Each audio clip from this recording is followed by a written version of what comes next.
नमस्कार, मेरा नाम है अरुण गुप्ता और वर्तमान समय में आप देख रहे हैं द हिंदुस्तान टुडे। भोपाल में उत्कृष्ट विद्यालय में बहुत बड़ा कैंसर का कैंप लगने जा रहा है।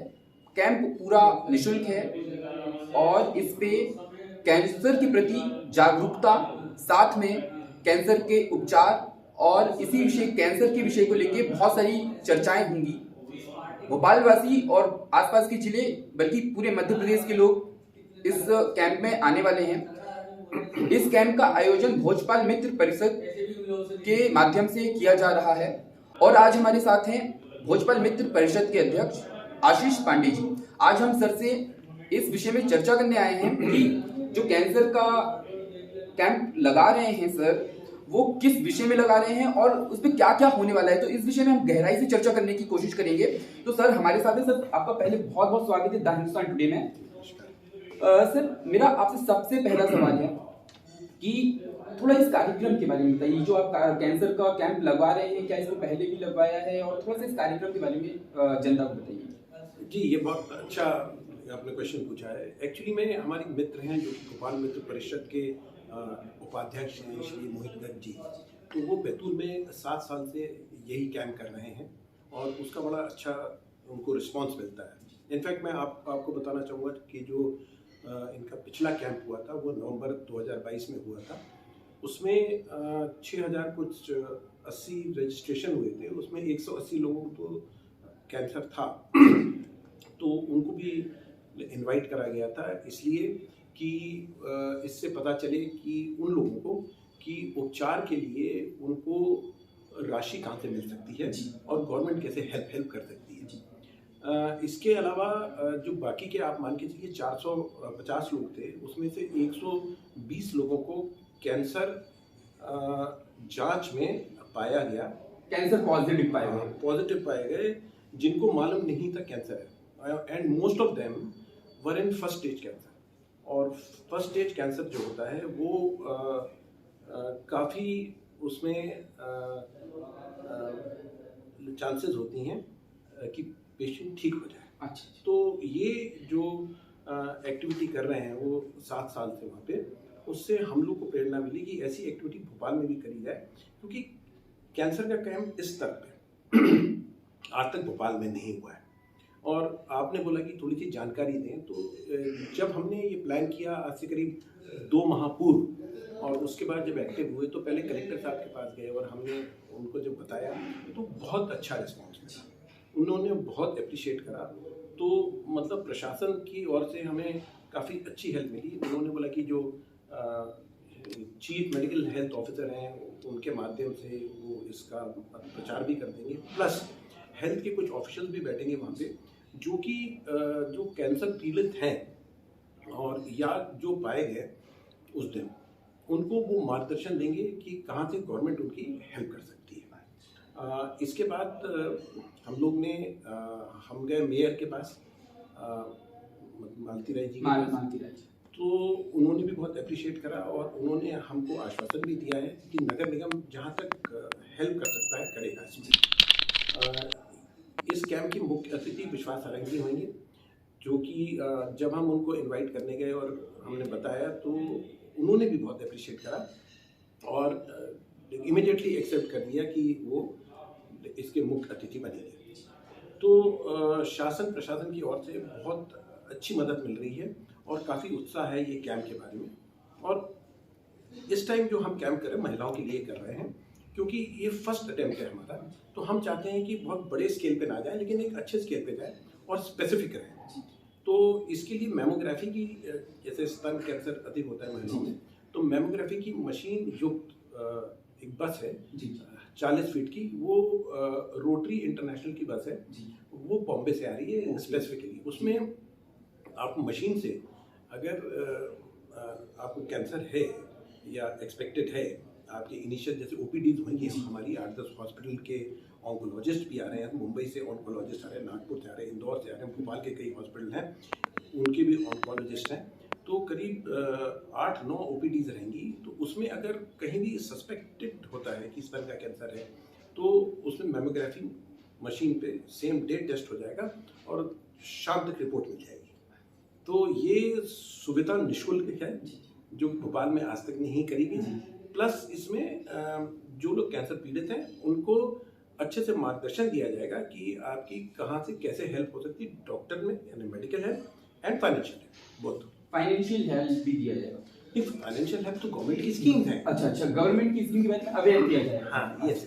तो उससे उनको पता रहेगा कि कहाँ से हो सकता है। प्लस बहुत से गरीब लोग ऐसे होते हैं, या मतलब ये आप मानिए बिलो द पॉवर्टी लाइन, जो कि इस ट्रीटमेंट को अफोर्ड नहीं कर पाते, अगर पर्सनल फंड से करना पड़े जी, तो वहाँ भी हमारा वो रहेगा कि उनको गाइड करा जाए। और हमें पूरी उम्मीद है कि ये काफ़ी अच्छा सक्सेसफुल कैंप होगा, और इसको हम हर साल करने की योजना बना चुके हैं, जो हमारा एसोसिएशन है। अच्छा, तो हर साल मतलब इस तरीके का जो कार्यक्रम आप सोच रहे हैं, इसको इस साल तो शुभारंभ किया जा रहा है, इसके बाद हर साल इसको किया जाएगा? जी जी।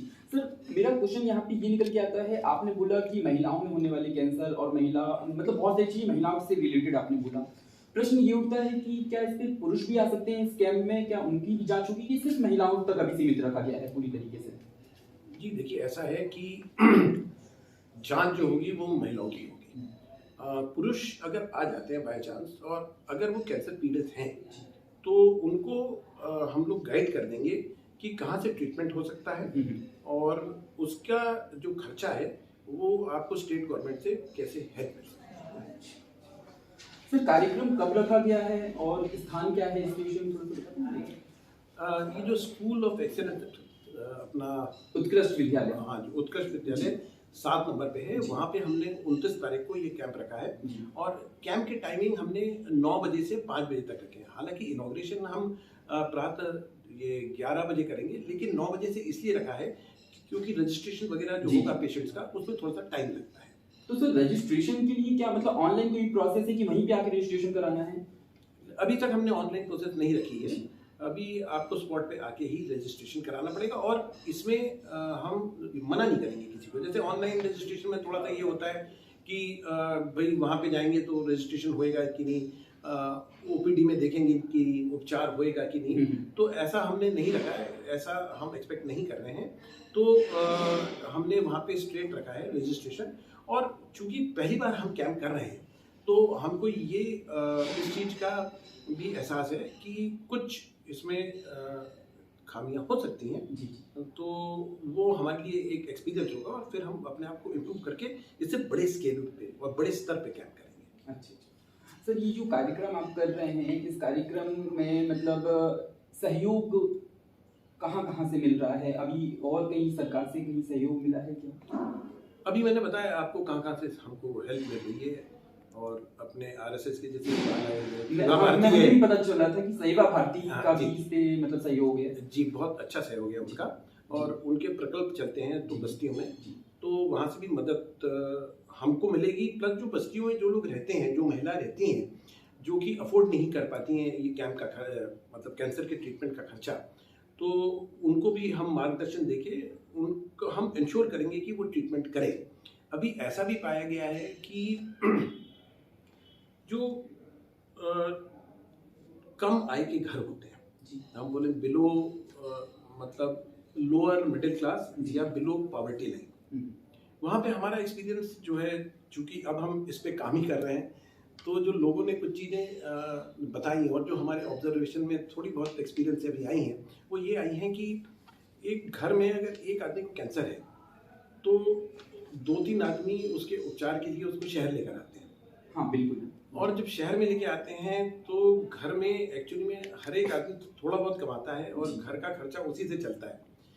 तो अगर गवर्नमेंट की सहायता भी हो, तो भी घर के अगर सारे मेंबर इसी में बिजी हो जाते हैं कि एक को कैंसर है, 2-3 लोग लेके आ रहे हैं, तो घर का खर्चा नहीं चल पाता। तो इस पे भी फिर इसका भी कुछ हम हल निकालने की कोशिश करेंगे, क्योंकि ये बहुत एक इम्पॉर्टेंट पॉइंट है। सिर्फ यही नहीं कि सरकार क्या कैंसर पीड़ितों को मदद कर सकती है मेडिकली एंड फाइनेंशियली, बट उनको आय में होने वाले नुकसान, चूंकि वो बार बार ट्रीटमेंट के लिए पेशेंट आ रहा है, घर के 4-5 लोग आके हफ्ता अगर शहर में रह रहे हैं, तो उनके घर का जो चूल्हा है वो कैसे चले, ये भी एक इशू है। जी बिल्कुल, आपने सही बोला। सर ये कैंसर एक ऐसी बीमारी है जिसको कहा जाता है और लोग सोचते भी हैं कि ठीक नहीं हो सकती। आप ये कैंप लगा रहे हैं तो इसके माध्यम से आप क्या बता पाएंगे कैंसर ठीक हो जाता है, और अगर हो जाता है तो किस प्रकार का कैंसर ठीक होता है और कौन सा नहीं होता है, ऐसा कुछ आप बता सकते हैं क्या? देखिए, मैं तो विशेषज्ञ नहीं हूँ, मैं कोई ऑन्कोलॉजिस्ट तो नहीं हूँ, लेकिन एक बेसिक चीज जो मैंने पढ़ी है, जो देखी है, समझी है, वो ये है कि अगर इनिशियल स्टेज में कैंसर है जी तो इट कैन बी ट्रीटेड, और अगर वो अपने प्राइमरी जो सोर्स होता है कैंसर का वहाँ से हट के बॉडी के किसी और हिस्से में कैंसर सेल्स अगर पहुँच जाते हैं तो उसको हम सेकेंडरी स्टेज बोलते हैं। ओके। सेकेंडरी स्टेज में मेटास्टेसिस स्टेज भी बोलते हैं, जिसमें कैंसर बॉडी के अलग अलग हिस्सों में कैंसर सेल्स बड़े रैपिडली ग्रो करने लगते हैं।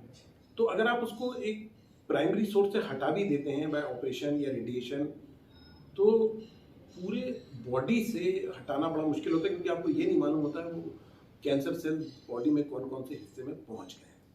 तो आपने जो क्वेश्चन पूछा उसका सिंपल सा आंसर ये है कि फर्स्ट स्टेज में कैंसर हो तो ट्रीट हो जाता है।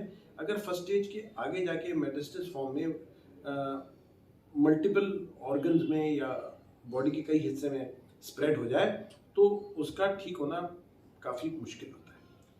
ठीक है सर, आपने बहुत सारी जानकारी इस विषय से दी कैंसर के विषय में।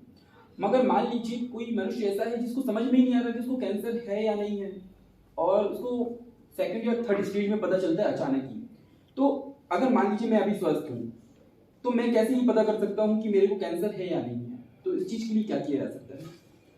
भाई, अब ये भी विशेषज्ञ का ही एक क्वेश्चन है जो आप मेरे से पूछ रहे हैं, लेकिन जो मैंने देखा समझा है वो ये है कि बुखार का बार बार आना। अच्छा, ये सिम्टम्स आप बता रहे हैं? ये सिम्टम्स नहीं तो पता कैसे? हाँ सर, वही मैं सिम्टम्स तो पता होने का तरीका यही है, प्लस उसके जो मतलब आप जो उनके पेशाब है उसमें थोड़ी सी इरेगुलरिटी होना, तो ये है। प्लस कोई भी अगर ट्यूमर है बॉडी में और काफ़ी दिन से है और वो ठीक नहीं हो रहा है, क्या होता है जैसे कि जीभ में छाला है तो छाले होते हैं ठीक हो जाते हैं, लेकिन अगर आपके छाला है और वो काफ़ी वक्त तक ठीक नहीं हो रहा है तो हमको एकदम से इस चीज़ को लेके अलार्म हो जाना चाहिए कि ये क्यों नहीं ठीक हो रहा है, और डॉक्टर को दिखाना चाहिए। और डॉक्टर को दिखाने के बाद इसका सेकंड ओपिनियन भी लेना चाहिए, क्योंकि हो सकता है एक डॉक्टर को नहीं हो जाएगा, लेकिन एक ओपिनियन और ले लीजिए। और अगर आपको लगता है कि हाँ वाकई में ये गंभीरता का विषय जो कि है, तो आप इसको एक ऑन्कोलॉजिस्ट मतलब कि एक कैंसर के डॉक्टर को जो कि स्पेशलिस्ट हो उसको जरूर दिखाइए, तो वो फिर उसको अलग नज़रिए से देखेगा। तो ये तरीके हैं एक लेमैन के लिए टू अंडरस्टैंड कि कैंसर के सिम्टम्स क्या हो सकते हैं। और जहाँ तक हो सके, जैसे आपने पूछा सेकेंड और थर्ड स्टेज में है, तो सेकेंड और थर्ड स्टेज में फिर कीमो दी जाती है, फिर आपको रेडिएशन भी दिया जाता है। तो अब उसमें ये है कि कीमो अलग अलग व्यक्ति को और अलग अलग टाइप के कैंसर पे अलग अलग तरीके से इफेक्ट लेती है। अब आपके बॉडी पे क्या उसका इफेक्ट होता है, ये हो सकता है किसी और के साथ ना हो। हाँ, किसी में ज़्यादा अच्छा किसी में अगर कम रिजल्ट कम आता है तो बट आपको ट्रीटमेंट तो लेना ही चाहिए। आपको ये नहीं सोचना चाहिए कि सेकेंड या थर्ड स्टेज में है तो अब ये ठीक नहीं हो सकता। जी, आपको ऐसा नहीं सोचना। तो कैंसर से हारना नहीं है, हारना नहीं चाहिए, लड़ना चाहिए। और ऐसे बहुत से केसेस हैं जो कि काफ़ी एडवांस स्टेज में भी कैंसर हुआ और उसके बाद भी लोगों ने 8, 10, 15 साल तक एक अच्छी लाइफ लीड करी और काफ़ी अपने लाइफ के एम्बिशंस और गोल्स उन्होंने अचीव करे और अपनी फैमिली का पालन पोषण भी अच्छे से करा। जब तक सब सेटल हो गए उस वक्त तक वो जिंदा रहे। तो अपने को हारना नहीं है। In life hard work struggle is the essence and you should not give up. Sir, आप इतना बड़ा कैंप लगा रहे हैं और बहुत से लोग इस पे आने भी वाले हैं, लेकिन इसके प्रचार के लिए और लोगों को इसके बारे में पता चले इसके लिए क्या क्या कर रहे हैं? एक्चुअली में हमने कुछ ब्रोशर बनाए हैं, वो हम बस्तियों में डिस्ट्रीब्यूट करेंगे। प्लस उसके अलावा हमारे सोशल मीडिया जो हैंडल्स हैं, जैसे भोजपाल मित्र परिषद के फेसबुक के एक हैंडल है, फिर इंस्टाग्राम का, ट्विटर का है, वहाँ पे हम ऑलरेडी इसके बारे में लोगों को अवगत करा रहे हैं।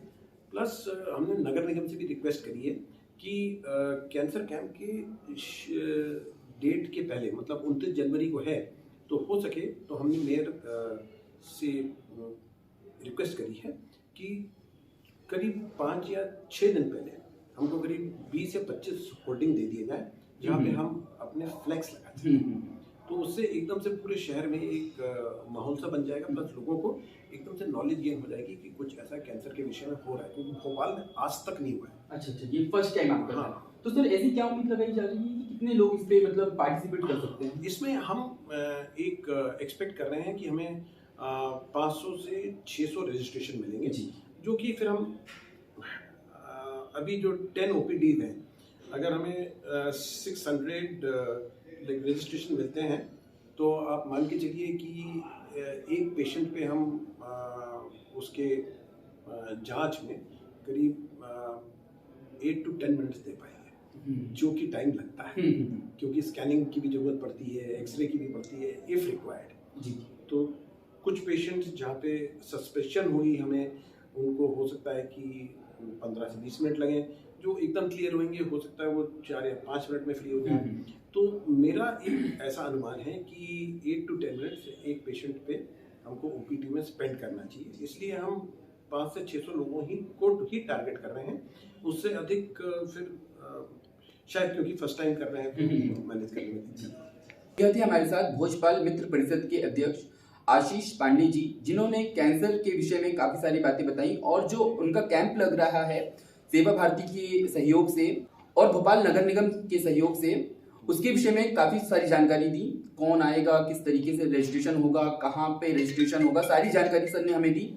इस वीडियो के लिए बस इतना ही। अगर आप भी भोपाल या भोपाल के आसपास से हैं तो इस कैंप में जरूर आएं। अगर आपको ऐसा लगता है कि कोई ऐसी गठाने या कुछ भी, मतलब कहीं से भी आपको सिग्नल मिल रहा है कि मेरे को या मेरे किसी मित्र को कुछ ऐसा हो सकता है, किसी को कोई ऐसी समस्याएं जो सर ने अभी हमें आप बताई, अगर ऐसी कोई समस्या दिखती है तो आप उनको इस वीडियो को जरूर शेयर करें और आप भी इस कैंप में आइए और अपने मित्रों को भी बताइए, अपने परिवार वालों को भी बताइए, ताकि ज्यादा से ज्यादा कैंसर के प्रति जागरूकता बढ़ सके और मध्य प्रदेश ही नहीं पूरा भारत कैंसर मुक्त हो सके। इस वीडियो के लिए बस इतना ही।